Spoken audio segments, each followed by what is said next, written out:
In a world of podcasts, one rises in the night to destroy them all. The elder god in an ocean of noise, the Cthulhu of the airwaves. This is Spoiler Country.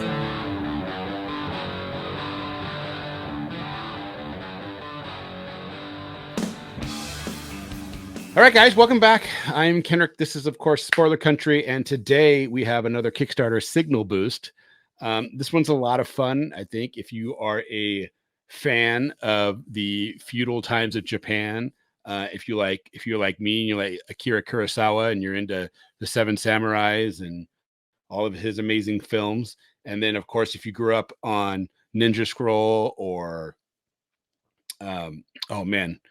what's the one where it went on for like 7 years? The Champloo.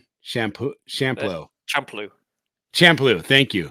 I think you're going to like this one. It's called Ice and Bone, a sequel to Blood and Fire. We have the creator and the author, Aaron Wroblewski, on with us today. Aaron, thanks for coming on, man. Thank you much. Yeah. So Ice and Bone, it's on Kickstarter. We got 7 days left. This is the sequel to Blood and Fire. And I wanted to kind of change the title slightly for the first, because it's a different storyline, different characters come into it, and the theme of it is ice and bone, and I think it kind of went together with Blood and Fire being one arc, Ice and Bone being the second arc. Well, you got 7 days left, and you're only about $143 away from your goal. Yeah, it's so the last week has been kind of up and down. Like I get one backer, so I keep up and then back down again. Yeah, you'll get it. I mean, you're gonna get a push the last 2 days. You'll be like, oh, I'm well over now. Yeah, and hopefully you'll hit some stretch goals. I have a few kind of waiting in the background, so I think on day 4, maybe 4 left, 3 left, I'll just put them all on there just so everyone knows what's coming. Just in case I wake up and like it's boomed or fingers crossed. So tell us about Ice and Bone and Blood and Fire and this whole concept of what you're doing and how it came to be. Yeah, well, I've kind of loved Japanese culture from an early age. I actually tried to learn Japanese for a year just so I could actually watch anime and not have to have subtitles. Oh my God, I do not do well with foreign languages. It lasted a year and I quit and I said, right, I'll just read the subtitles. I think it's a culture that, especially that language, it's difficult. It's more difficult than Spanish, I think. And I think you have to be immersed in the culture. Like you have to be living over there, using it every day and being a part of it to really get it. For sure. Yeah, because one of my my mum's friend's son actually could do it fluently. And we always told him, be an interpreter. They're crying out for people, and he didn't pursue it and just kind of faded away, and he just doesn't kind of use it anymore. So it's too bad. Yeah, it was. So yeah, from an early age, I've loved Ninja Scroll was the first anime I actually remember watching. How old were you? I was probably 10, 11. Oh. So appropriate for 11-year-old. Yeah, totally. I snuck in there. I think my brother was watching it I can't remember if it was on his TV. He got like a burnt copy. I shouldn't say that, but yeah, I snuck in and like watched it with him, and it was amazing. It's like with when that came out, the first I watched scene. It. Oh God! When the what's it called? With the main dude kind of draws his sword and like a line goes across the demon and it splits, and amazing. Yeah. It's like a whole new world. Yeah. So yeah, I love that. And then the actual artist of my original Kickstarter, Enenra, which is like a post-apocalyptic horror, he posted a artwork of a samurai, and it looked amazing because he has a very unique style of art. The art is amazing. Yeah, and I said, well, that would make I love the character, make a pretty cool graphic novel and comic, and he goes, well, write one. So I'm like, okay, I will. So don't threaten me with a good time. And it kind of gelled really. The first 4 the first 3 chapters of Blood and Fire just gelled so quick. Yeah. I was shocked how quickly it kind of. I think I wrote the first draft within a week.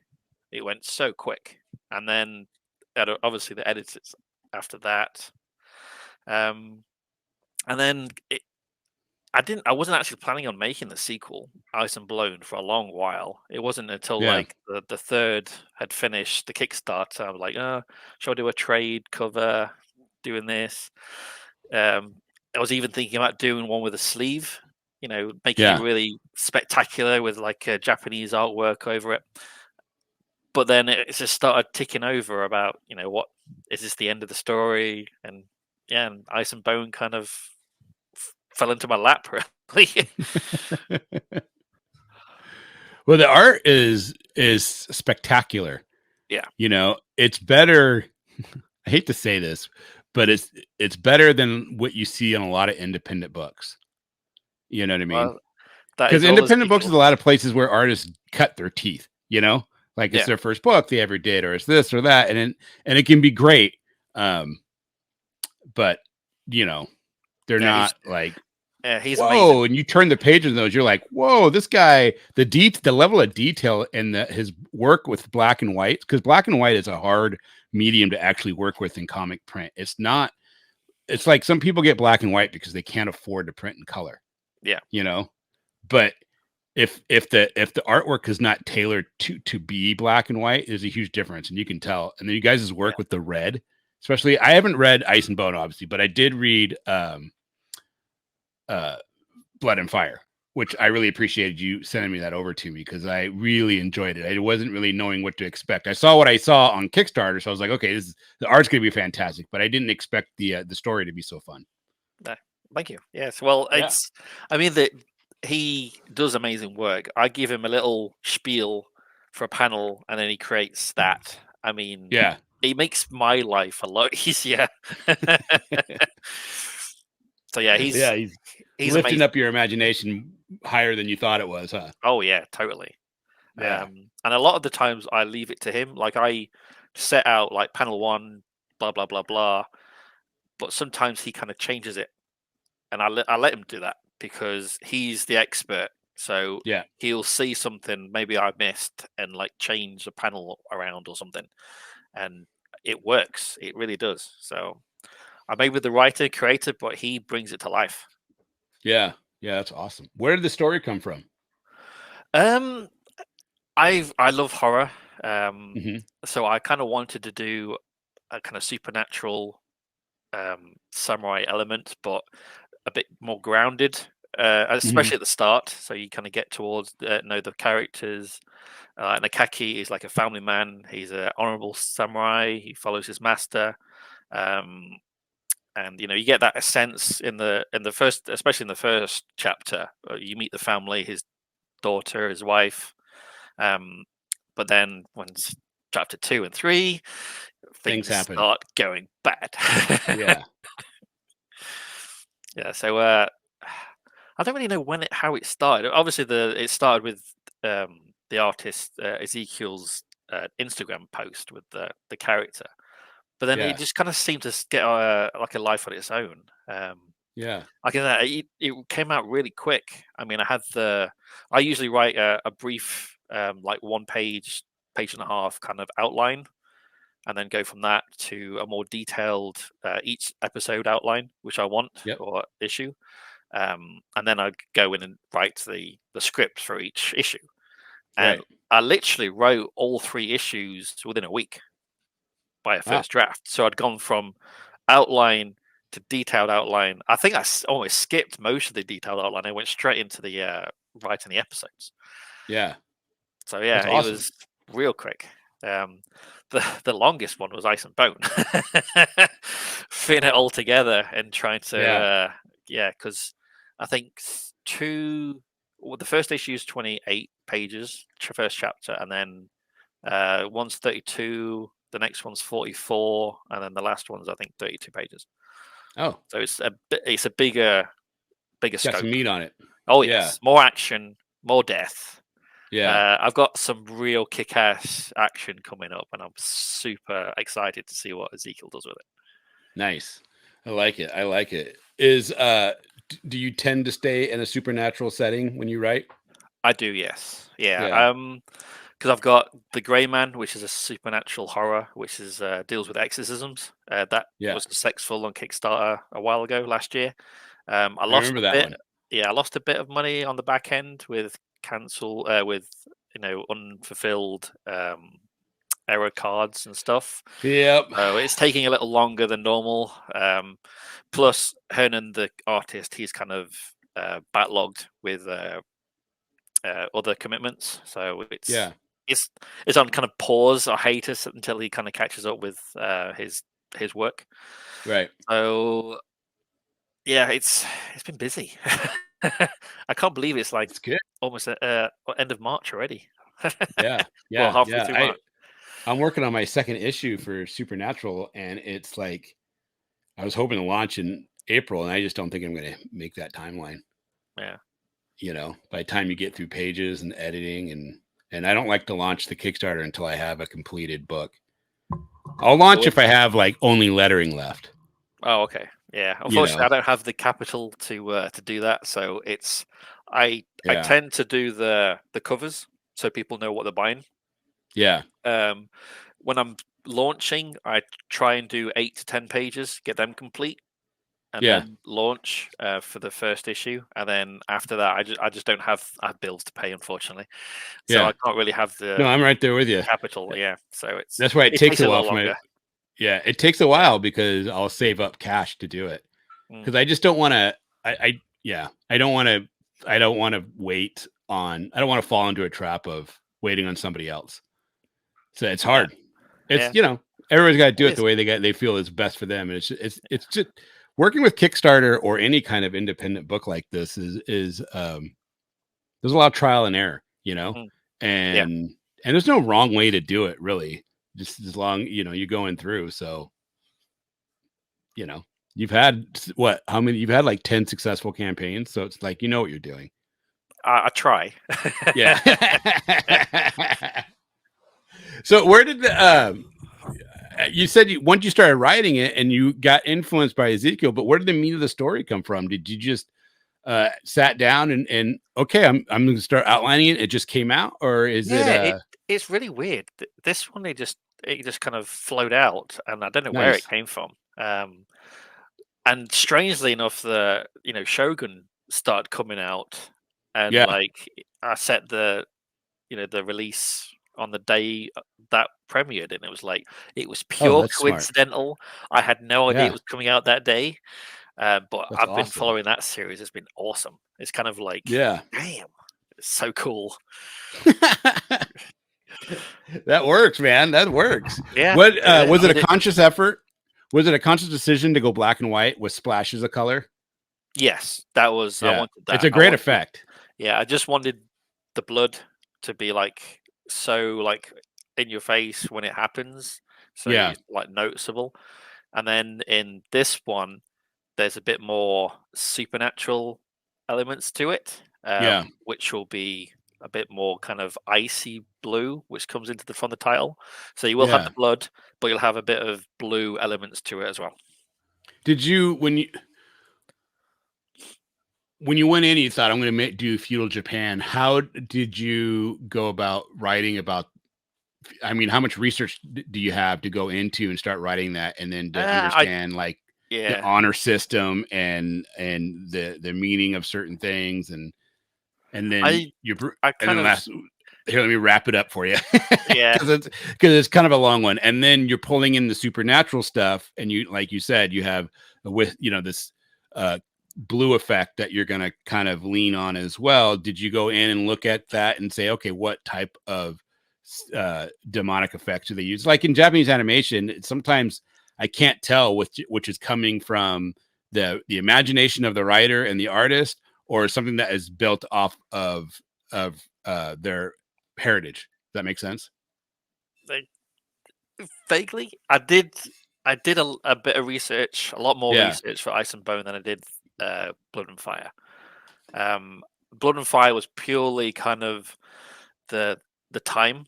I wanted it where, you know, Japan was in chaos, which is kind of the theme where like warlords are fighting. There is no central control. The government's basically disbanded. Everything's in chaos. And I wanted to be able to have these stories to say, like, if this happened, you know, with the infighting with the brothers, and then you kind of Ice and Bone leads into that, and you find out why.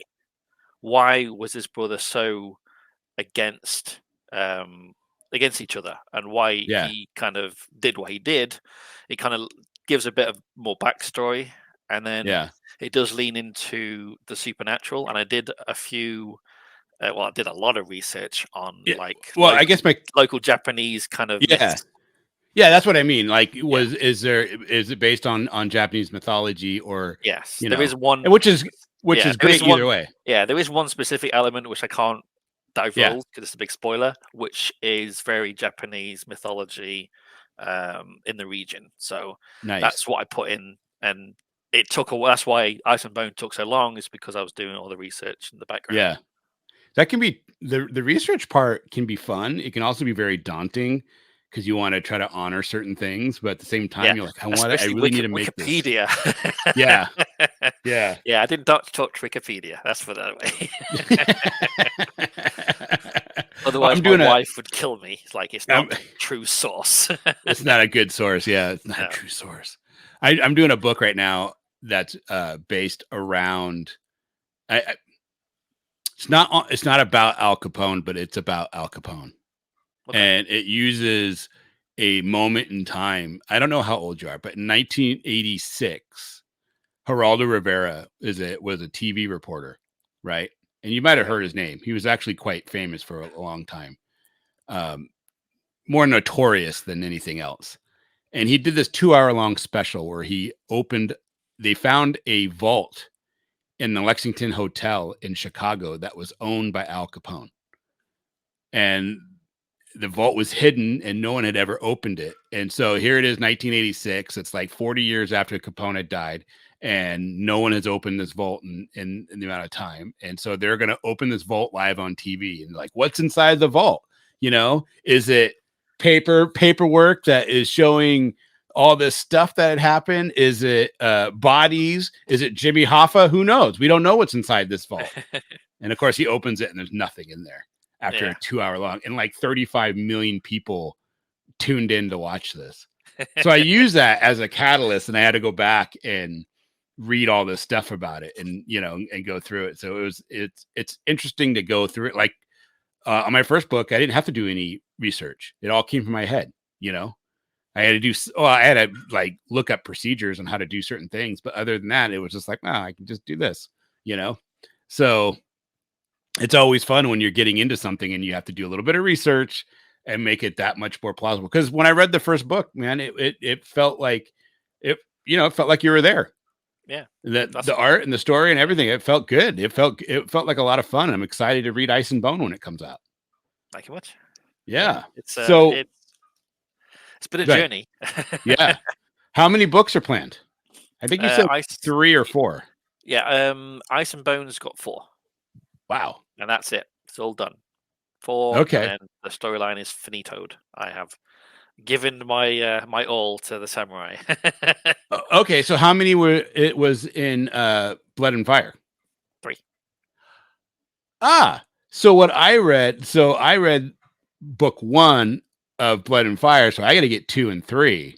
Yes. And then be able to read Ice and Bone. Yes. And then you can get them all in the Kickstarter. All the previous issues are available. Oh, perfect. Yeah. All right. Well, let's take a look at the Ice and Bone Kickstarter page. So let me go present, and let's share screen. Yes. And let's show this one. Yes. Dun, dun, dun. And boom. There. Look at that. Look at that. So technology ain't grand. I know. If we scroll down, why isn't it not scrolling?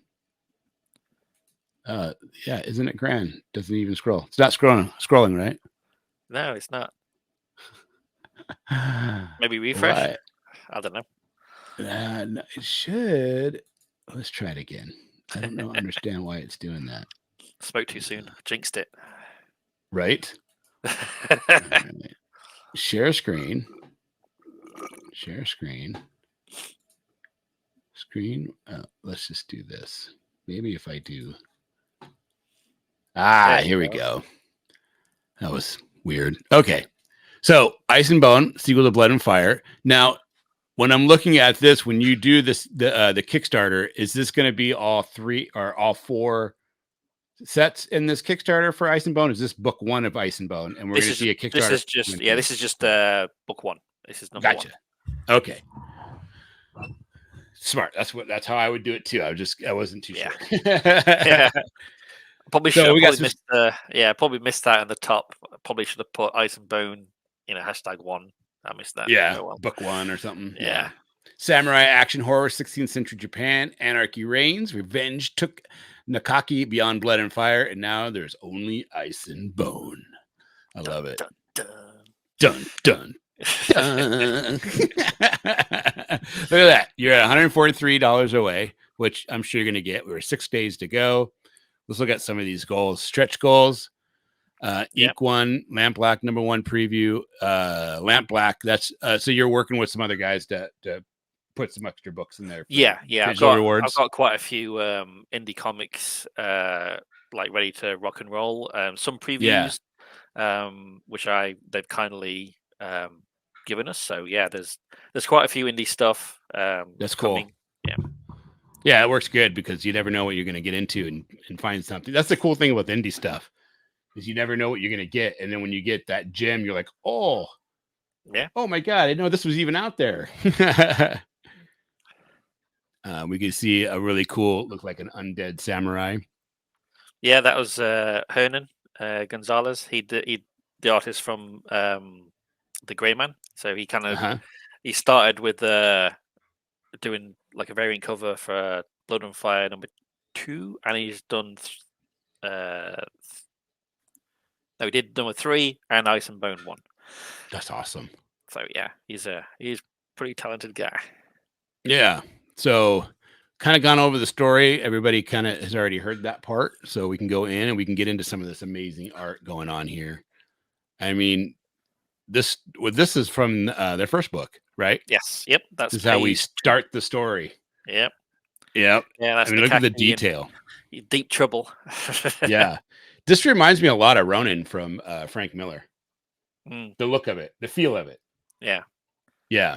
Not the story, but the feel of it, which is great. I wanted to kind of keep that kind of theme, of that style, and make it work and then with the blood, like on that third, the bottom panel, it just works so well with his artwork. And Ezekiel is phenomenal. It's just well, the idea and the decision to go black and white with the red like this was genius because it really pops and it makes it you could feel it.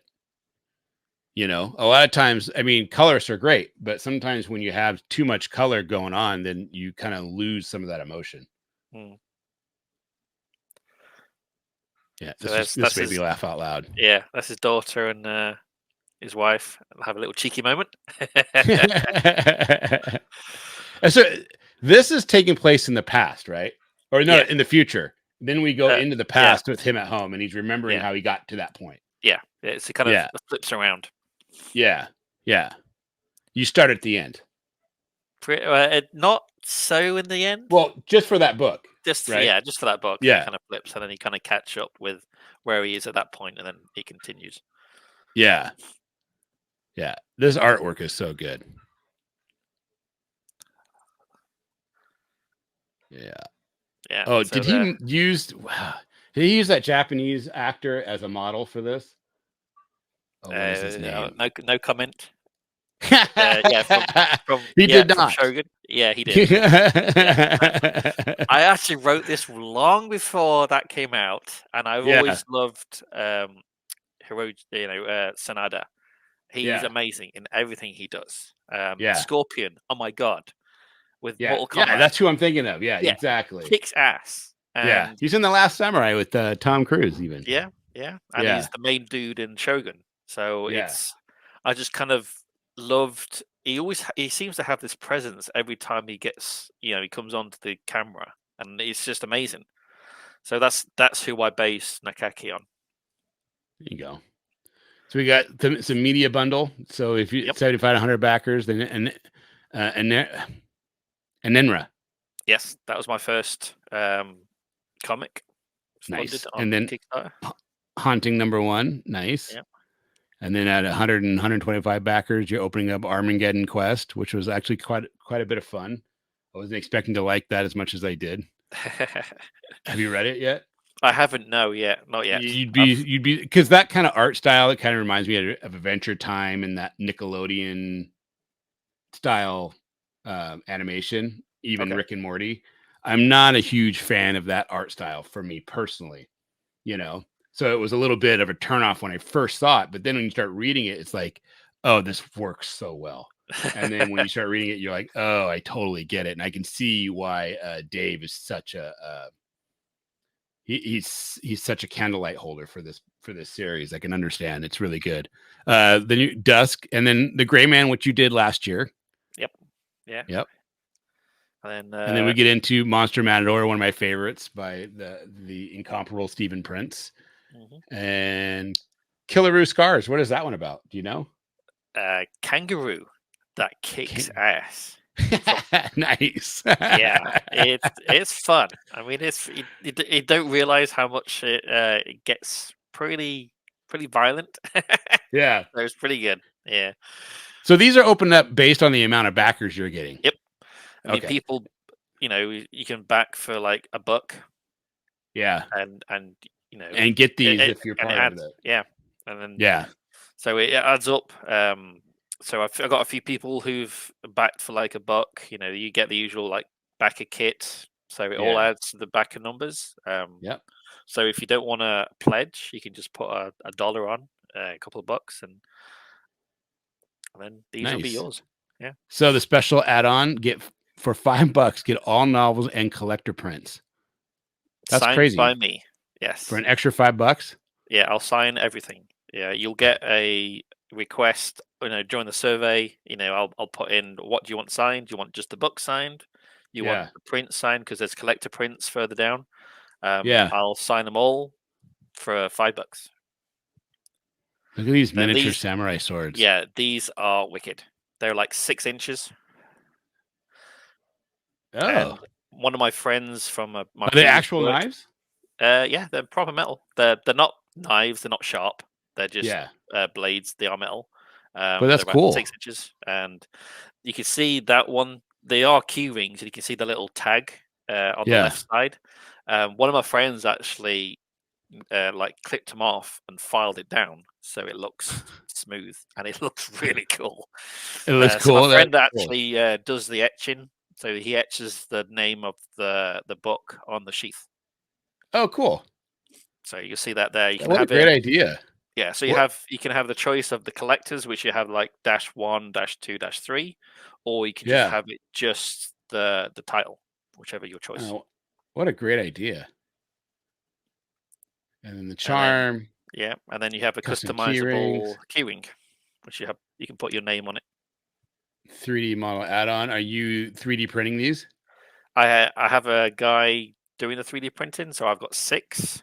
All of them are painted in the stone effect, so I've painted them all, ready to go. Nice. Then here's your novel add-on. So $10 for the models. Oh, and you did metal. How did the metals turn out? They probably look great, but how is it doing the metals? I mean, I've come from Carissa Grant. She does metal covers and kind of pushed me in that direction, give me some hints. So I haven't actually used them yet. So I am itching to get someone to order, make a metal so I can order one for me and check it out. That is cool. So, you can get all of them. You can get the retail covers. You get all the variant covers. So they're all there. And then down into that's cool. The prints. And then you got a lot of cool prints. Yep.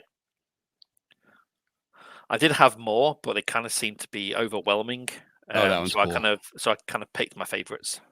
Yeah, I like this one's cool. Print 9. Oh yeah. And then the digital extras. Yeah, because when you get a variant cover, if you scroll back up, you probably see them better. Keep going up, keep going up. Back to the covers. Oh no, yeah, up. There you go. So when you get the variant cover, you'll get a digital package which includes the cover, a version cover, and a desktop wallpaper. Oh, cool. Yeah, that looks nice. Yeah. So when you buy the previous editions, the Blood and Fire, you won't get the digital. So you have to buy them separately. But when you buy the variants for the normal price of Ice and Bone, they are included as a freebie. Very nice.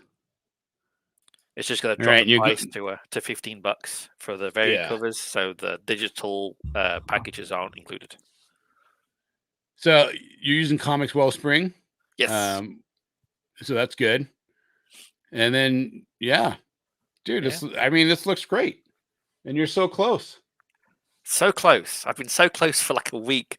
I have been like, please.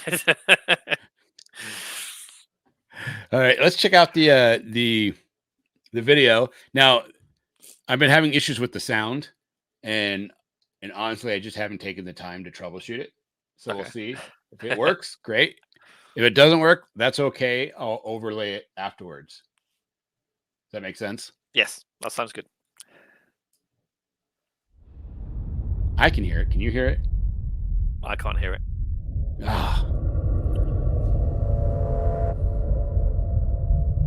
Nope. That's okay. I'll overlay the video.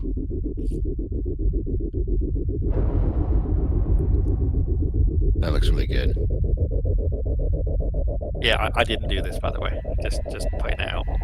This was nothing to do with me, because Red 5 Comics is publishing Blood and Fire. They made this little intro. All I did is put it into PowerPoint and added the little bit at the end. This bit is why I added.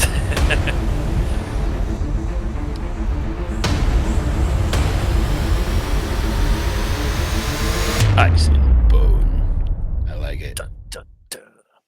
Is it 96%? Yeah. It's gonna happen, dude. So, okay, what were you saying? Who did it? Who did that video for you? Red 5 Comics. Red 5 Comics. Yeah, they're publishing the Blood and Fire. The first issue comes out in stores in. So you got a publisher to pick up the first set, and they're like, "Oh yeah, we'll help you with the next." Nice. Yeah. How has it been working with them? Been brilliant so far. Yeah, they've been awesome. Nice. I have to say though, it will be different. My comics are bigger. I print out at 8.5, 8 times 10.5. Where obviously it's they print out at a normal size. So mine are a little bit. Yeah, they're doing the 6x6 3x10.25. Yeah, so so when you buy from the Kickstarter, you will get the bigger size, and all the books. What made you go with the bigger size? I just think the artwork needs it. I think the artwork is amazing, and all my books on Kickstarter, whether it's an Enra, the Grey Man, Blood and Fire, or Ice and Bone, I've always printed an oversized edition. Yeah. Interesting. Do you ever think of going like manga style? Just because of what the context of what you're creating? Maybe I might do a special. Yeah. Eventually. I mean, just make it go the other way. I could do. People might like it. Bit of something. You get a kick out of it, but then you go smaller, right? And then reestablish those panels in a weird way. Yeah, I mean, it might be worth it. Do a special I am thinking of doing trade covers eventually. Yeah. I mean, that's a long way away. Or Yeah. maybe do like a little manga version as like a. I think the I don't manga know. version would I think people would like it. They'd get a kick out of it. You know, I mean, Yeah. manga's taken over everything, and the fact that you're doing a 16th century Japan supernatural story I mean, I'm might be a waiting for lot of fun. those Amazon and Netflix, Deals to come in. calls. Yeah, I'm waiting. That's what I'm waiting on mine, man. Yeah, I think everyone waits. I'm like, oh, come on, guys. Come on, guys. Come on, I've seen the crap you put on there. I'm sure you can afford to do mine. Right? Mine's at least a half a step better than that crap. Yeah, and probably a lot My cheaper crap budget plus. too. Yeah, it's tough doing it. It's actually tough doing the Kickstarter. Did Red Comics help you do your Kickstarter campaign on this one? No, they kind of just a video. They're busy doing a lot of other stuff. So I concentrate on the Kickstarter, get the book made, send it out to all the backers, and then Red 5 get the digital copy, all the pages, so they edit it out, do the layout for them and their size, because obviously mine being slightly bigger and different portions, they have to edit that to kind of squish into their size. Yeah. Then they do all that. What about bags and boards, man? Did you figure that out? No. No. No. You're like, that's not my problem. No, they can do that shit. Oh, that's funny. You're like, no. Well, you can go, like, I think at the because the comics in the 80s were slightly bigger than the comics now. Yeah, I don't think it's the same size. Is it like Mars? It's like chocolate bars. They always seem bigger when you were a kid. I know you were smaller, but I mean, come on. I swear they've shrunk in the last 15, 20 years. I'm going to look it up. 1980s comic dimensions. Yeah, see, they're 7¼ inches wide by 10½. Oh, okay. So they're like a full inch wider. Mine's still bigger. Yeah, you're still bigger. You're still bigger. You bring in that BDE in the room. Yeah. It's not the size, it's how you use it, but mine's still bigger. It's this, I just. I mean, it gives something back to the back. It gives something back to the backers. I mean, they've put their hard-earned cash to the support of these campaigns. So yeah. No, it's cool. I think that artwork does deserve to be on a bigger, bolder print to really see it for what it is, because the definition in it is ridiculous. Yeah, he kicks ass. Yeah. I don't even want to know how much he's charging you. To be honest, he's pretty reasonable. Is he really? Yeah, I mean, I wouldn't be able to afford it otherwise, but yeah. Yeah, you sign that Netflix deal, he won't be affordable anymore. That's why I'm getting it all out now. Is there a chance like if you do Ice and Bone and then you just kind of feel it, you think you'd want to do another one, or you think you're pretty much sure you're done with this? I think the Ice and Bone is it. The way it finishes, I like it. It's definitive. It kind of lets the reader, make their own mind up in a certain way. But I think this is it. I mean, I said that about Blood and Fire, and I'm came back. But I think this is it. Well, all it takes is for you to be like laying down one night, and then a stupid idea worms its way into your head, and you're like, God damn it, I got to write this out. I mean, my wife hates me for that. I'm like on my phone. What are you doing? Nothing. She's like, who is she? It's like, my book. It's like, oh, okay. It's like almost disappointed. Sometimes I wish he was just a rebel. Yeah, it's like sometimes he just bore me. It's like, but he's just a nerd. Well, he just decapitated somebody. Yeah, it's just the ideas come to me in waves, and then I'm like, okay.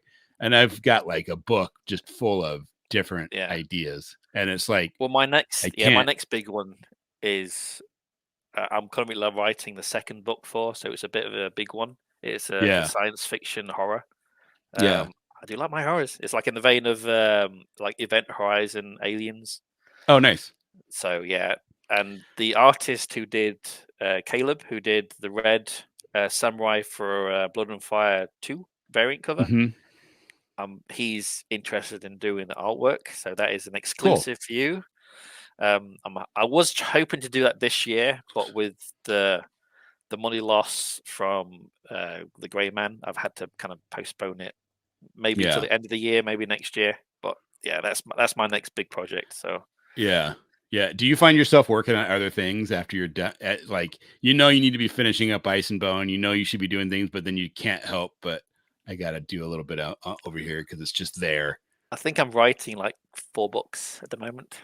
2 actual novels, normal novels, and 2 comics. So yeah, I dabble. I gave up on the novels because every time I'd get about a chapter in, and then I always just lose steam on them. I think the comics just give me that ability to be creative in such a different way that I can sit. It's a lot quicker. Writing a script because it's visual. The artist does basically the work. It's not because I started as a script writing, and then there was a TV series. Oh, and nice. That's how I actually met Ezekiel through the agency. Yeah. Though it didn't really get any traction because I'm a nobody, no studio was going to pick me up. Right. The agency I was with, you're not nobody, but I get what you're saying. Yeah, one of them actually said it would make a kick-ass graphic novel. Yeah. And Ezekiel was on their books, and he became interested in it, and then that's how we kind of started. But the way I visualize writing the script is pretty much how I write the comic. I visualize, the panel, and I just write what I see. So it's very similar for me. But then writing an actual novel, you have to write everything down on the page, and it's very time consuming, and you have to do it so it's not boring to read. Right. Yeah, that's the problem. It's like for the book I'm writing at the moment, I'm like 194 pages into it, and it's not like writer's block because I know what happens in it. It's just like almost like writer's fatigue. Like I've got this scene and I don't know how to write it, and I'm just like, yeah. Well, you've outlined it, right? Now you're just filling in the gaps. Yeah. I've got from A to B to C. That's how I do it. Yeah. It with comics.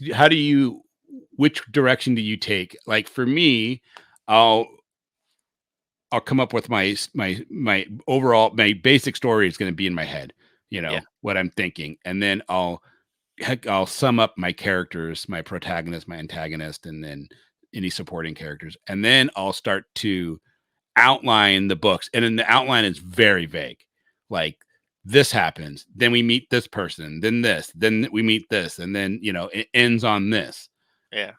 And then but then when I go to write the script, I don't write a general script. I actually create my panels. I flow all my panels on the pages, and then I start writing my story based on that because it helps me visualize what I'm doing. And then when I get to the end, I'm like, okay, then I write my script from that, and then I give that to the artist, and I give them the panel layout if they're so inclined. I tell them, look, this is how I visually saw the book in my head. You do not need to use you can use it as a guide, or you can ignore it if you so choose. You know what I mean? The script is here. It has everything you possibly could need. But at the same time, if you want to see what I'm seeing, you can use this as well. Yeah. That seems to work really well. I mean, I tend to let the artist do the panels. Unless I have like a specific, like a large, I want this scene to be boom there, or like a whole panel taking up the whole page. But usually, if I've got like 6 or whatever panels with dialogue and stuff, I can usually let the artist feel what they think and placements, things like that.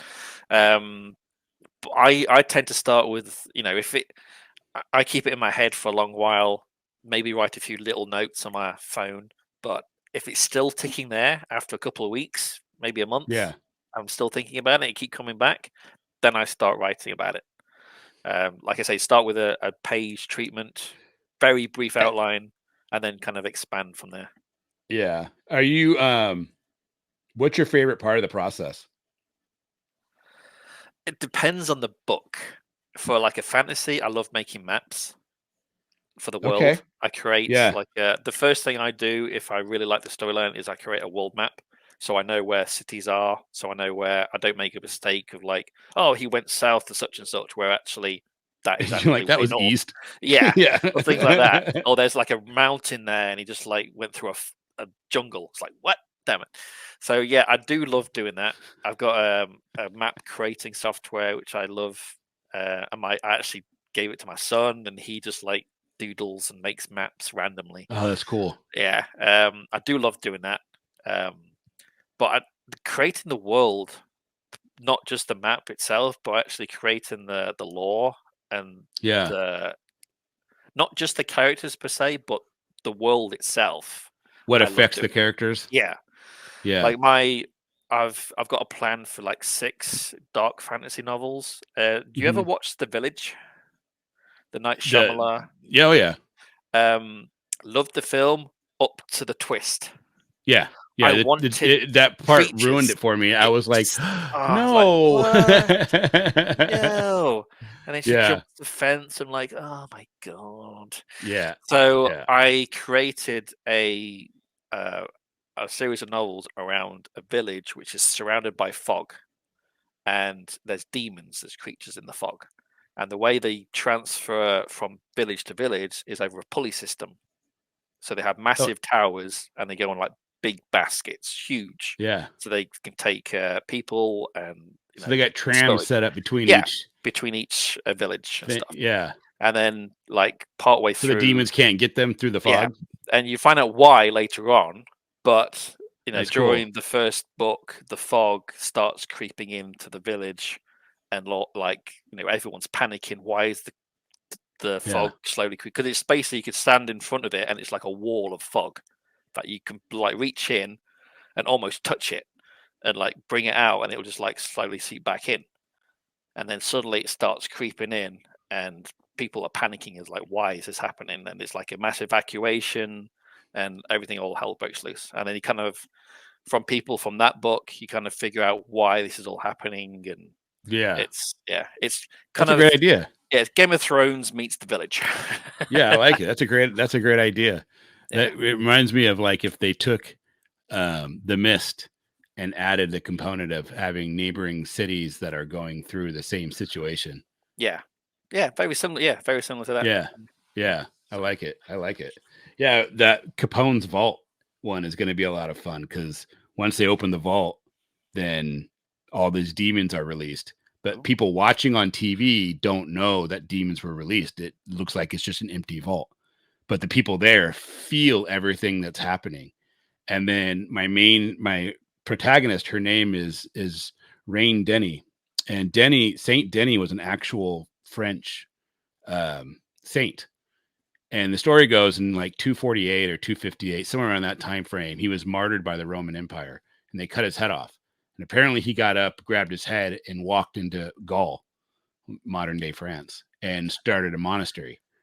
And so Rain, she is a 14-year-old girl, and she gets possessed by one of these demons. But she is also a descendant from Saint Denis. So her willpower, she doesn't know this, but her willpower is such, and her abilities are such that she can contain the demon inside of her, and they can't possess her. She ends up being the master of the possession, and so she can use its powers. And then she starts hunting down all these demons that escape Capone's vault, and she's got to put them back in. And then the whole time she's got to figure out why her dad was murdered, and her mom was killed, and kind of find out her past. And then we meet some other characters that affect everything. But that whole concept of thinking of, and her name, she's possessed by a demon king, but her name Rain means queen in French. And then she's a saint. So she's, she's a queen, a queen of Saint Denis that is controlling a king of demons. So it's kind of like there's a twist on the name, and then the fact that she has a thing. And that's what I like to do, is try to figure out, how do I incorporate these things that might not mean I might not use those at all in the story, but they drive the character in a way that that for me is really cool. I And mean, then even if you have like a little back flash or something, it just oh kind of yeah. you know, it you know, lifts the character. Yeah, she's gonna find out that she's in the lineage of Saint Denny, but at the Yeah. same time, it's it's like you said, it's that world building and figuring out how you're gonna make things happen is part of the fun. I think for me, it's the brainstorming when you first like that first burst of energy that comes in and oh my god, what if we did this, and this happened, and this happened? Yeah. Especially when you like create a scenario where one of the main characters like gets trapped or something, and you're like, how's he gonna get out of this? And like, well, what if he doesn't? Yeah. Oh, What if he doesn't? Yeah. What if that character dies right there? What? No, we can't do that. Yes, I can. Well, it's funny because like my first book is it's called Supernatural Baby Detective, and it's such a dumb name. And we were I was doing an interview with Michael Tanner, who did Junior Braves of the Apocalypse and a bunch and Orcs in Space, and he just did this one, Absolute Zeros. Okay. Which is cool. It's fun. It's a kid's book, but he does a really good job. Him and his writing partner, Greg Smith, do a really good job. But I was interviewing him and we were just joking about like nonsensical things that come together, and I love detective novels and supernatural detective novels. I'm in the bag for. It's like, it could be like the worst writer on the planet, but they're doing supernatural and gumshoe style detective agency. I'm already like a part of it. And I said Supernatural Baby Detective. It made me laugh on the spot. And then I'm like, I should write a book that is like, look who's talking, but with a supernatural twist.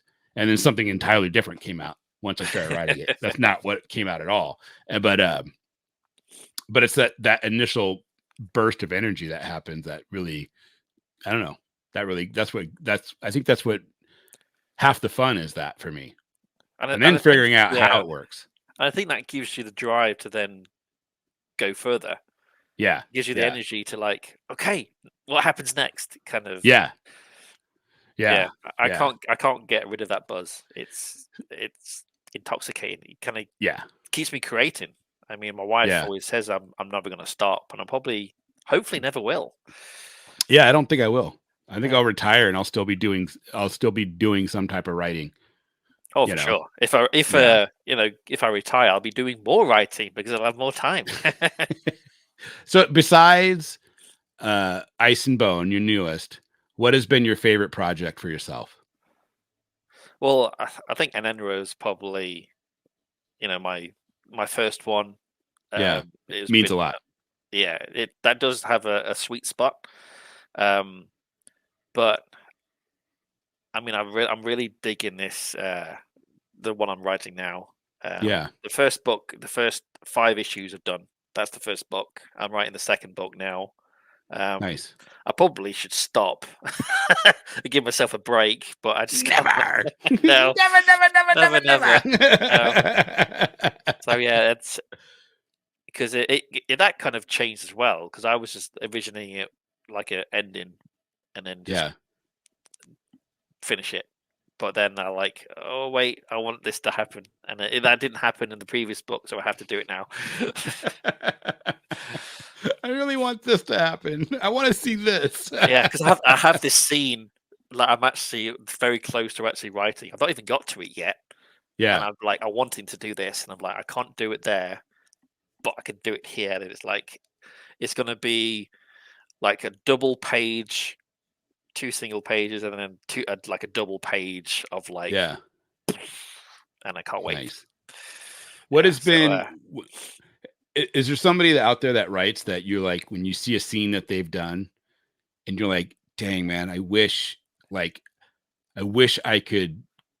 had that ability, or I wish I would have thought of that for my book, the way they did this. It might not have to be the exact scene, but the way they analyzed it and the way they set it up made such a difference that it.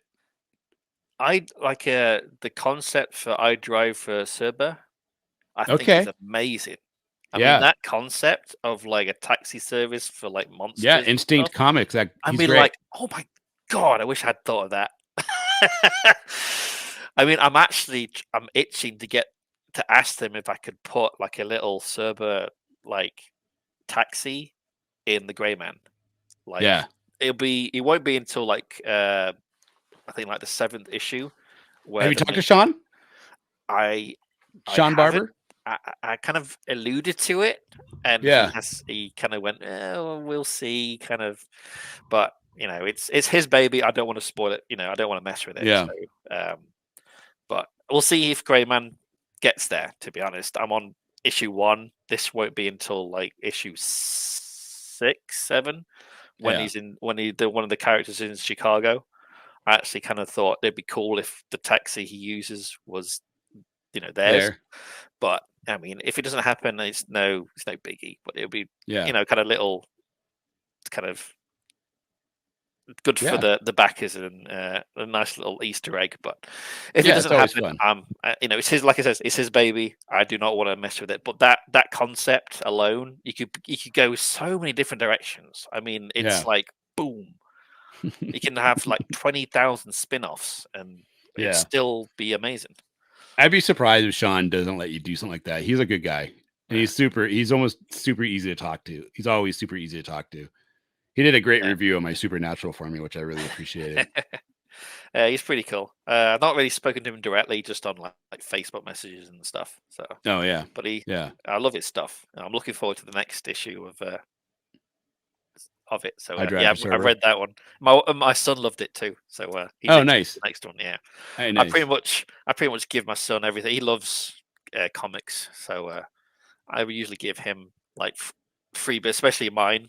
You know, like, when's the next one coming out? It's like, I've not even written it yet. Give me some time. Yeah. Well, Aaron, man, thank you so much for joining and coming on and bullshitting today. It's a lot of fun, and I wish you all the luck with Ice and Bone. I'm pretty positive I'm gonna I'll sign up and back you here in a bit because now I got to read the rest of them. So thanks for that. Got you hooked. And I love your writing style. I think the artist that you chose is phenomenal. And really, I just can't wait to see how this comes together. So I appreciate it. Thank you for having me on your show. It's been man. Been great. All right, guys. Peace. Get out there. Go to Kickstarter. Look up Ice and Bone by Aaron Wroblewski. I almost try to merge your names together. Your first and last. I was I don't know how that was going to work. Yeah, that's not going to work. But get out there, check out Ice and Bone on Kickstarter, and you will be thoroughly surprised and thoroughly enjoy the artwork, the writing, and everything that happens in between. Don't forget to open the mind and read more. Spaghetti!